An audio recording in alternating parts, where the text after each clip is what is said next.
أعوذ بالله من الشيطان الرجيم بسم الله الرحمن الرحيم ألف لام ميم تنزيل الكتاب لا ريب فيه من رب العالمين أم يقولون افتراه بل هو الحق من ربك لتنذر قوما ما أتاهم من نذير من قبلك. Sebenarnya yang namanya hafal Al-Quran itu mau atau tidak mau, karena kita di sini dituntut sesuai dengan kemauan kita sendiri, kita mau atau tidak.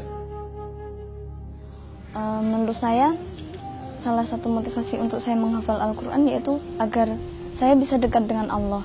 Karena dengan menghafal Al-Quran itu kita bisa mengetahui dan memahami perkataan-perkataan Allah lewat Al-Quran itu. Dan dengan seperti itu, maka seorang hamba itu mungkin bisa lebih dekat dengan Robnya ketika mengetahui perkataan-perkataannya. Memang penting menghafal sebenarnya. Soalnya menghafal kita itu nanti akan mengangkat derajat kita sesuai dengan hafalan kita.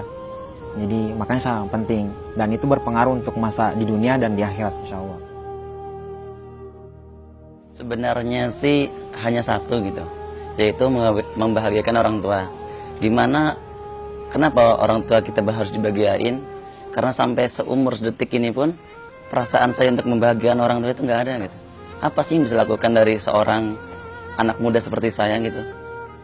Ingin membahagiakan orang tua, karena penghafal Al-Quran itu adalah keluarga Allah, dan secara otomatis pasti orang tua juga termasuk keluarga Allah.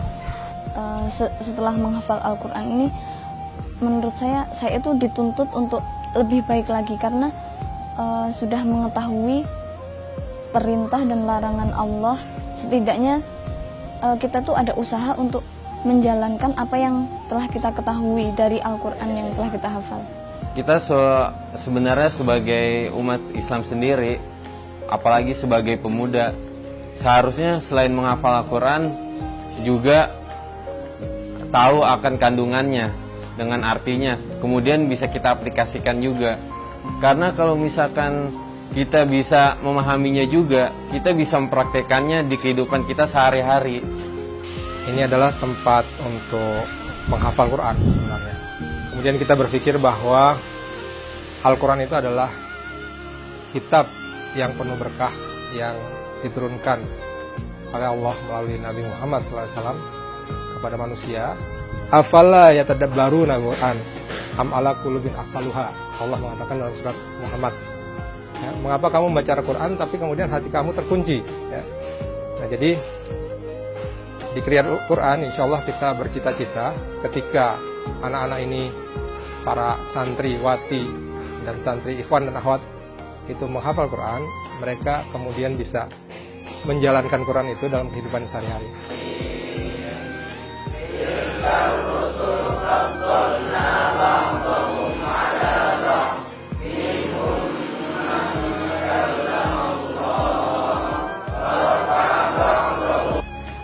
Santri tersebut kita motivasi dengan beberapa keutamaan dari Al-Quran.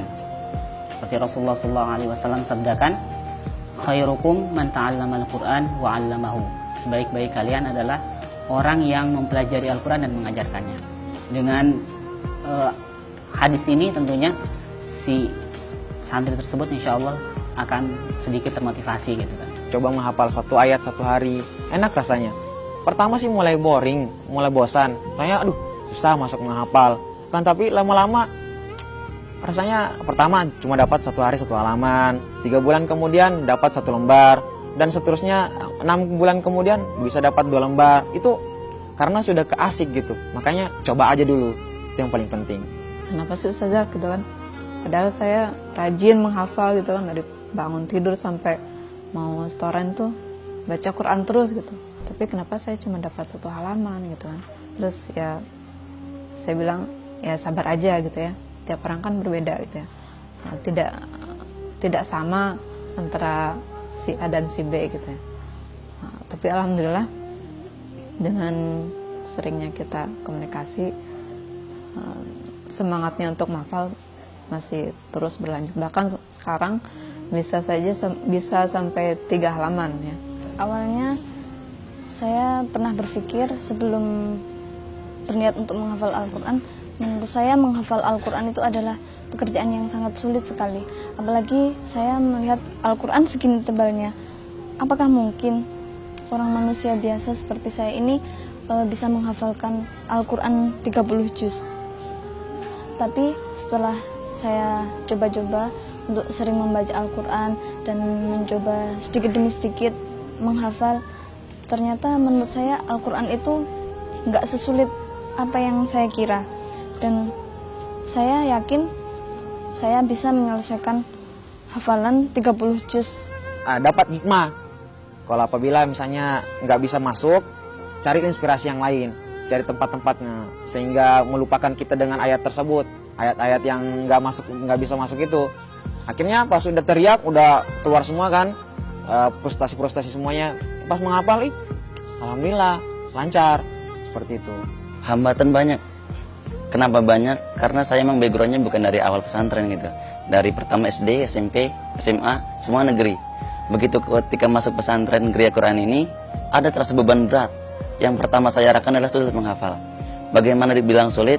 Karena emang sebelumnya saya jauh dari Al-Quran. Dalam arti membaca atau tilawah saja jarang. Nah, bagaimana ketika tiba-tiba ingin menghafal dan tiba-tiba susah? Dan itu saya rasakan benar-benar terasa. Sampai waktu itu saya menangis, kenapa nggak bisa menghafal? Maka banyak curhat kepada Ustadz. Kenapa? Apa jawaban Ustadz adalah dan bersabar dan ada ikhtiar, kemudian doa. Akhir triwulan pertama, maka kemudahan itu sudah saya dapatkan. Sehari sehalaman saya bisa lakukan, walaupun pertama sebelumnya itu 1 ayat pun susah masuknya. Kok bisa gitu? Ya itulah perjalanan dan butuh perjuangan sebenarnya. Yang menjadi hambatan adalah, yang paling besar hambatannya adalah malas. Itu saja.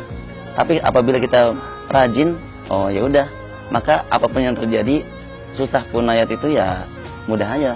Karena sebenarnya itu adalah keyakinan dan keinginan yang kuat. Wa man jahada fa innama yujahidu li nafsihi. Barang siapa bersungguh-sungguh, maka dia akan mendapatkan kesungguhan itu sesuai dengan apa yang dia dapatkan. Jadi harus sesuai dengan kesungguhannya. Jadi tidak mengenal yang namanya gimana, tapi yang mengenal kesungguhan. Dan masalah pencapaian itu tergantung santrinya itu sendiri. Sebelum menghafal itu, terlebih dahulu baca dulu artinya, supaya kita mengerti, oh ceritanya tentang seperti ini. Nah, ntar kalau misalnya kita udah mengerti artinya, biasa ke bawah dengan ayatnya. Oh artinya sama dengan, biasanya kan ada perkataan bahasa Indonesia sama perkataan bahasa Arab sama, jadi mudah dihafal. Artinya dulu, udah ditadaburi, akhirnya bisa menghafal. Udah menghafal, enak biasanya langsung cepet menghafal. Setiap santri gitu, setiap manusia diberikan oleh Allah Subhanahu wa taala kadar kecerdasannya itu berbeda-beda gitu. Tentunya kita juga tidak memaksakan seorang santri itu untuk menghafal sesuai seperti yang kita kehendaki gitu. Tetapi tentunya semaksimal yang dia mampu.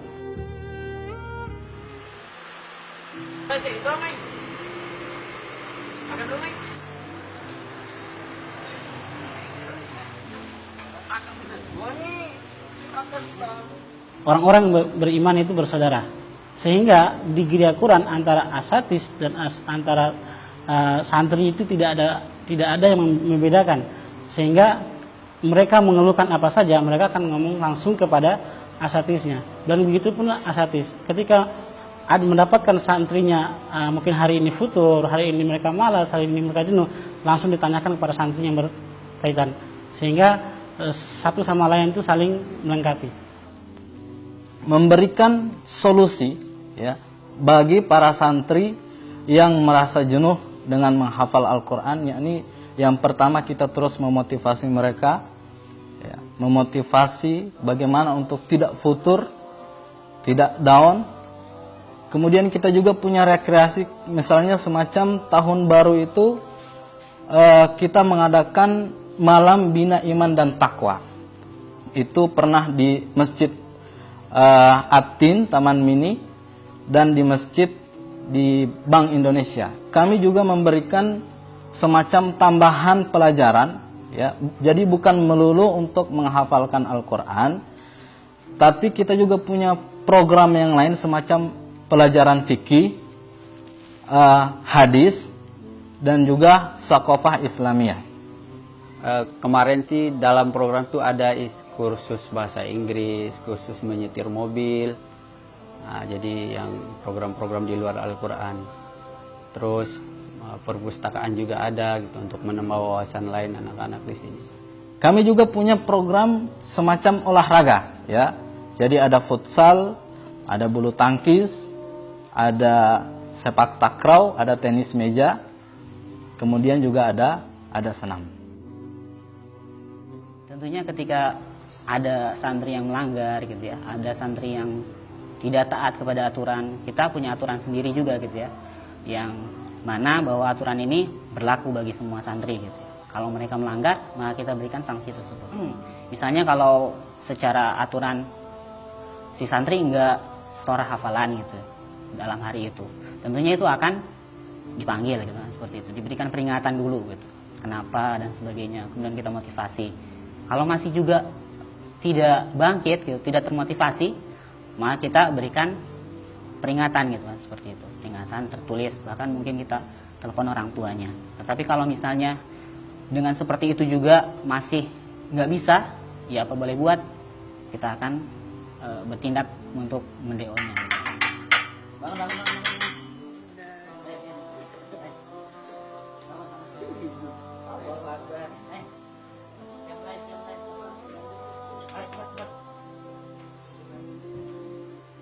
Langsung yang sudah bangun.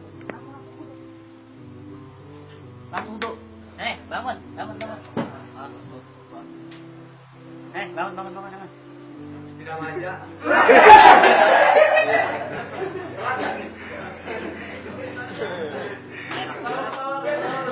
Itu ketika sepertiga malam, suasananya itu lebih tenang. Kemudian hati khusyuk pun ada. Maka dari itu, kayaknya cahaya-cahaya Allah itu datang gitu. Maksudnya kita bisa lebih tenang, hafal pun mudah masuk. Tapi yang jadi masalah adalah ketika kita susah bangun malam. Dan bagaimana kita akan bisa menghafal dalam waktu itu. Maka solusinya adalah ketika kita mau tidur, dipercepat tidurnya, mungkin jam 9 atau sebelum jam 10, maka bangun malam itu bisa kita lakukan, habis tahajud, kemudian kita menghafal.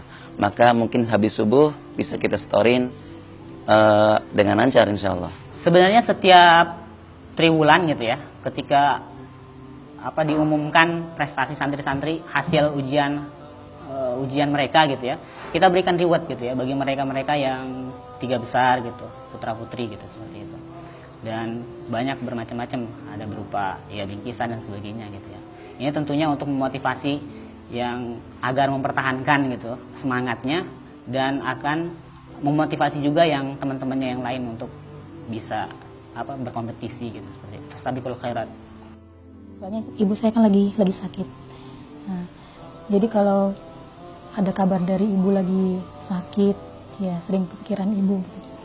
Apalagi semenjak saya menghafal di sini, ibu udah 2 kali menjalankan operasi. Ya, jadi pas di situ seringnya pas lagi menghafal, ya keingetnya pengennya pulang, gitu. Ingat orang tua, ingat ibu. Ya tapi di balik itu ada termotivasi lagi gitu. Ya saya harus cepat-cepat menyelesaikan ini supaya bisa cepat pulang, bisa ketemu sama ibu gitu. Soalnya ya motivasi saya pertama menghafal itu adalah ibu. Santri itu punya jatah pulang, menjenguk orang tuanya minimal 6 bulan sekali. Jadi dalam waktu 6 bulan itu mereka boleh pulang untuk menjenguk keluarganya. Wah, kangen ya, yang namanya kangen pasti ada, apalagi sama orang tua yang setiap harinya kalau misalkan kita di rumah sering dimarah-marahin, ya di sini kita kangen lah. Kangen karena sering dinasihatin sama orang tua kita, dia ngintin sholat subuh misalnya dan sebagainya. Pasti rasa kangen itu pasti ada sama keluarga. Halo, Assalamualaikum. Bu, kangen Bu, pengen pulang. Sebenarnya pengumpulan HP ini tujuannya untuk membuat mereka lebih fokus ya. Kita sudah coba membebaskan mereka gitu untuk memegang HP dari angkatan pertama dalam waktu beberapa bulan. Ternyata HP ini dampaknya sangat banyak gitu, membuat para santri ini kadang-kadang dia lalai, setoran hafalannya kadang jadi terganggu dengan adanya HP ini. Kadang-kadang mereka ngaji, ada bunyi SMS masuk gitu kan, hilang konsentrasi. Mereka ketemu dengan malam minggu baru dikasih. Nah, mungkin mereka baru di situ membuat nelpon keluarga ataupun orang tua dan lain sebagainya. Kita sebenarnya kan dalam di Gria Quran ini ada 8 triwulan atau 2 tahun gitu ya. Dari 8 triwulan itu, triwulan pertama itu kita gunakan untuk tahsin, perbaikan bacaan si santri tersebut. Jadi ketika sudah baik bacaannya, kemudian mulai menghafal juz 30 gitu ya. Nah, di triwulan inilah gitu, hanya memperbaiki bacaan, kemudian menghafal juz 30, disertai tilawah sebanyak-banyaknya. Kita targetkan untuk di triwulan ini, di triwulan pertama ini, setiap santri harus tilawah minimal 1 hari itu 10 juz. Di sini para santri yang sudah menyelesaikan 30 juz setorannya, dia rekaman. Rekaman fungsinya yang pertama adalah untuk dokumentasi bahwa si santri ini sudah menyelesaikan hafalannya gitu ya. Bukti bahwa dia sudah menyelesaikan hafalannya dengan gambar berupa video seperti itu. Yang kedua, ya fungsinya sebagai kenang-kenangan juga gitu ya. Nanti mereka sudah pulang dan sebagainya, itu menjadi kenang-kenangan bahwa saya sudah menyelesaikan hafalan Al-Quran 30 juz. Pas saya kesini itu tahun 2013 ya. Sebelum kesini itu orang tua saya itu mengalami kecelakaan sama kakak saya dan kaki beliau patah, dan saya kesini itu benar-benar nekat dan berharap ada perubahan yang lebih baik lah. Saya pergi itu ya, saya melihatkan kondisi keluarga ibu dalam keadaan sakit, dan di rumah ya cuma ada adik dan ayah yang kerja gitu. Awalnya sih ibu sempat khawatir gitu, jauh banget gitu, saya kan dari Riau ke sana. Awalnya sempat ragu ibu. Untung ada kakak yang ngasih masukan kepada ibu, ya ini kan untuk menghafal Al-Quran gitu. Insya Allah itu sesuatu yang bagus, dan insya Allah ia dijelaskan manfaatnya menghafal Al-Quran itu apa. Terus insya Allah nggak akan sia-sia gitu. Ya, jadi ibu ya, kalau ibu bilang kalau benar-benar niat kamu bagus dan insya Allah itu bagus ya ibu ridho. Sebelum UN itu kan kita ada namanya motivasi sebelum UN. Nah situ kita disuruh milih untuk tulis satu cita-cita kamu terbesar. Nah di situ entah kenapa mungkin kode juga dari Allah. Saya waktu itu nulis hafiz Quran. Entah kenapa mungkin Allah menerima doa saya dan kemudian saya masuk di sini. Dan di situ juga selama masa-masa saya mau masuk perguruan tinggi negeri itu kuliah, saya berpikir kok saya merasa ada yang kurang. Kalau misalkan kuliah aja kayaknya cuma jadi orang-orang biasa aja, nggak bisa jadi orang yang berpengaruh di tempat kuliah itu juga. Mungkin dengan menghafal Al-Quran itu saya bisa menjadi salah satu orang yang berpengaruh. Sebelum kesini itu saya kerja 1 tahun. Kerja 1 tahun itu di bidang desain grafis. Nah waktu itu di suatu subuh saya pingin sekali ke masjid, karena memang boring begitu kan. Suatu subuh datang ke masjid, ketika di situ ada masjid besar, masjid kecamatan, ada seorang imam hafiz beliau, namanya Ustadz Hilman. Nah begitu saya ikut saf pertama saya sholat, dan itu merasakan khusyuk yang sebelumnya tidak pernah saya rasakan. Ayat yang dibaca panjang banget, yaitu surat As-Sajdah, dan rasanya itu indah sekali, dengan bacaan mirip dan persis sekali identik dengan Syekh Al-Ghamidi. Dari rakaat pertama saya sudah meneteskan air mata, indah sekali. Dalam hati saya, ya Allah, saya ingin seperti imam itu. Saya ingin sekali punya suara seperti itu, hafalan yang kuat itu. kemudian kemuliaan yang seperti beliau gitu. Kemudian saya dekati beliau, kemudian saya tanya keesokan harinya sampai akhirnya saya belajar ngaji dari awal sampai mulai setoran kecil, maksudnya dimulai dengan juz amma. Sebenarnya untuk menghafal Al-Quran itu sangat banyak rintangannya. Itu yang paling pertama yang harus kita pahami. Soalnya sebelum saya kesini, saya sempat berkelahi sama orang tua, coba aku cekcok segala macam, sampai diusir dari rumah pernah. Karena kebetulan orang tua dan semua keluarga dari orang tua saya itu belum ada yang pernah menjajaki di sarjana, belum pernah merasakan sarjana. Nah otomatis keluarga mengatakan, wah kamu harus kuliah. Nah pada waktu itu saya keterima SNMPTN. Makanya keluarga bilang, pokoknya kamu harus masuk di sini. Saya mengikuti pengajian pada suatu subuh hari, Ustadz itu mengatakan Al-Quran itu sangat menenangkan hati.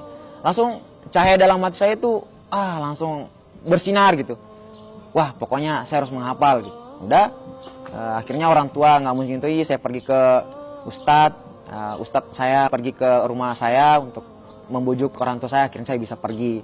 Dan saya datang ke sini walaupun tanpa orang tua memberi sesuatu uang jajan, dengan hasil sendiri cari gitu.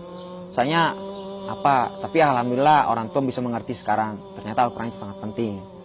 Menghafal, ya seperti itulah menghafal. Cobai dulu aja. Dan kenyataannya bener, itu tuh hati menjadi lebih tenang. Kemudian kita bisa menjadi lebih dewasa dan bisa memahami Islam lebih baik lagi dibanding dengan anak-anak muda zaman sekarang.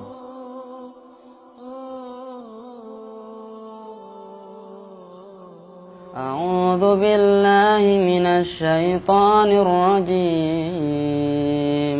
Bismillahirrahmanirrahim. Inna fatahna laka fathan mubina liyaghfira laka Allahu ma